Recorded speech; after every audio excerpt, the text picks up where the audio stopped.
Primeiro, cumprimentar o presidente da mesa, o deputado Enivaldo dos Anjos, que preside a sessão nesse momento, os deputados que ainda se encontram no plenário, deputado Amaro Neto, deputado Hércules, deputado Padre Honório, deputado Bruno Lamas, deputada Janete Sá. Nós estivemos aqui antes falando sobre a água e falando sobre essa questão de secretários do governo estarem fazendo campanha eleitoral ao invés de estarem se ocupando das suas funções. E isso deveria ser considerado grave pela Justiça Eleitoral. Por quê? Porque esses secretários, eles estão sim falando em nome do governo. E se não estão falando, há uma simbologia. Quando eles são apresentados pelos candidatos, eles são apresentados como secretário fulano de tal, secretário fulano de tal. Ou seja, eles não estão sendo apresentados como meros cidadãos participando de uma campanha eleitoral, mas, de certa forma, estão falando em nome do governo. E isso deveria ser considerado grave pela Justiça Eleitoral. Isso deveria ser considerado o uso da máquina para eleger apaniguados. Então, é lamentável que, com tantos problemas que nós temos no Estado, nós tenhamos tantos secretários dedicados mais a campanhas eleitorais do que aos seus respectivos trabalhos. Rapaz, pois não, doutor Hércules? Só para assinar embaixo o discurso de Vossa Excelência, e já disse mais cedo, e eu vou reafirmar, mas bem feito, que eles estão apoiando alguns candidatos a prefeito e vão levar uma surra. Porque a gente está vendo que quando mais eles sobem no palanque, mais esses candidatos caem na pesquisa. Muito obrigado.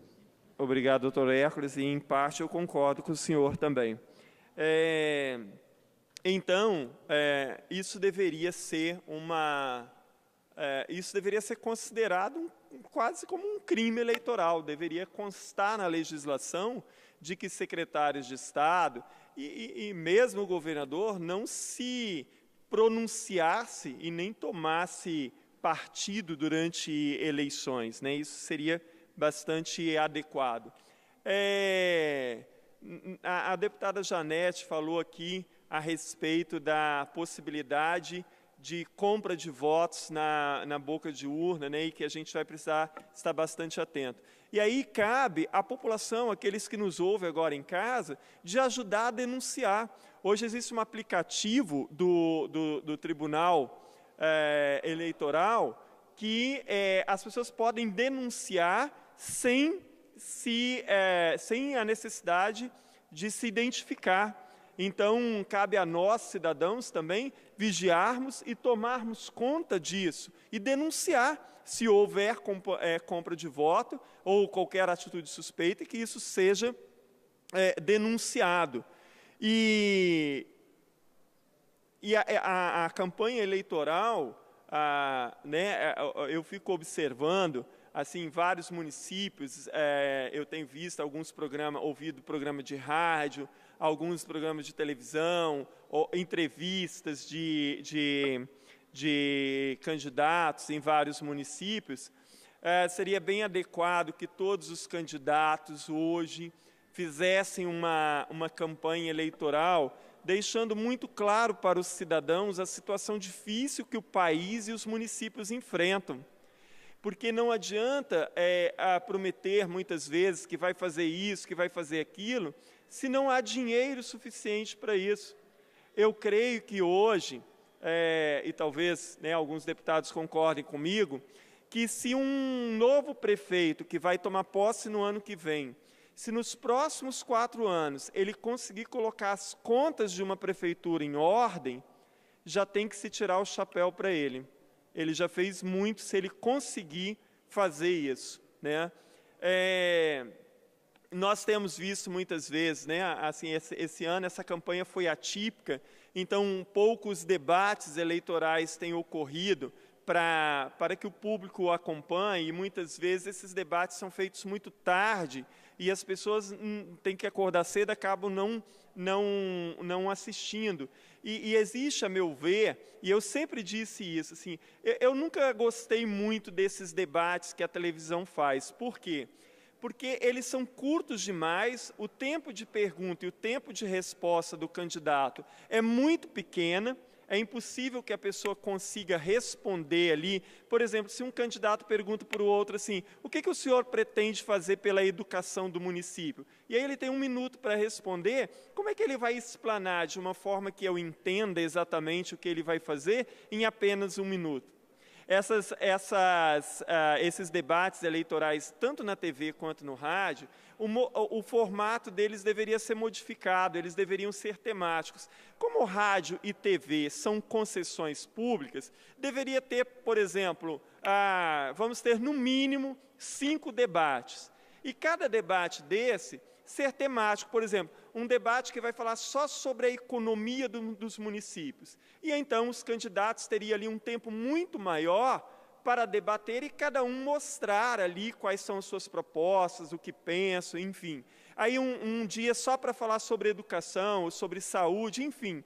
Esses formatos, um formato assim, ajudaria muitas pessoas a definirem em quem vão votar. Porque, assim, toda vez que eu vejo um debate, não só agora, na campanha presidencial, eu sempre critiquei esse modelo. Porque, assim, eu assisto a um debate, se eu tivesse indeciso sobre quem eu votaria, o debate não me ajudaria a definir. Porque, assim, é curto demais e acaba sendo superficial demais. E não dá um entendimento muito claro do que ali os candidatos deveriam propor. Ainda essa semana nós vamos ter mais um debate, né, aqui em Vitória, pena que em Vila Velha não tem, porque é onde não tem emissora de TV também, acho que em Vila Velha vai ter um, mas nem estou muito certo, mas deveria ter de todos os municípios, para que as pessoas tivessem, pelo menos ali, embora sendo um formato muito aligeirado, mas alguma noção, pelo menos, né, de quem são os candidatos, enfim, de onde vieram. E aqui em Vitória, no caso, todo mundo sabe que eu sou do PSDB. Agora, assim, eu sei que a lei diz que os partidos que não têm uma bancada completa no Congresso Nacional não participam de debates eleitorais, mas como a gente vai ter mais um debate em uma outra emissora ainda essa semana, a emissora poderia convidar o candidato do PSOL a participar também desse debate. Porque aqui em Vitória nós, na verdade, só temos, então, 5 candidatos a prefeito e um candidato a mais participando do debate não ia, colocar, não ia prejudicar muito tempo ali que os candidatos teriam. Então, eu acho que, por justiça, o candidato do PSOL também deveria participar desse debate, embora a lei diga outra coisa ali, porque é uma questão também se a emissora quer ou não, né, que participe. E assim seria uma justiça, né, e todos teriam a oportunidade de expor ali as suas ideias, embora num formato, como eu disse antes, né, curto, mas assim, mas que é uma forma, pelo menos, de ter uma noção daquilo que os candidatos pensam, ou do que querem falar, do que querem perguntar entre si. Então, fica aqui o meu pedido. É claro que provavelmente a emissora não vai me atender, mas seria justo que o candidato do PSOL participasse também do próximo debate eleitoral aqui no nosso município, que deverá ser o último, então. E é isso, espero que as eleições de domingo transcorram de uma forma serena, de uma forma pacífica e, sobretudo, de uma forma ética, né? Eu acho que, sobretudo, de uma forma ética, de uma forma respeitosa, porque é isso que a maioria dos eleitores, eu acho que esperam, e também é isso que a maioria dos candidatos esperam, né? Então, que tenhamos uma eleição tranquila, calma, que as pessoas pensem muito bem em quem votar, que escolham muito bem os seus candidatos. Lembre-se, as pessoas têm a mania de menosprezar a escolha para vereador. Escolher bem um vereador é tão importante quanto escolher bem um prefeito. E a ideia de que, mas não tem candidato bom para vereador. Em todos os municípios tem candidatos bons, sim. né? É muita gente e tal, né? E no meio disso tem muita gente que realmente não merece, mas em todos os municípios, em Vitória, Vila Velha, Cariacica, lá em Mantenópolis, em Venanópolis, Santa Maria de Jetibá, todos os municípios têm. Não tenhamos preguiça de analisar, né, os candidatos e fazer uma boa escolha. E era isso, então. Muito obrigado, presidente.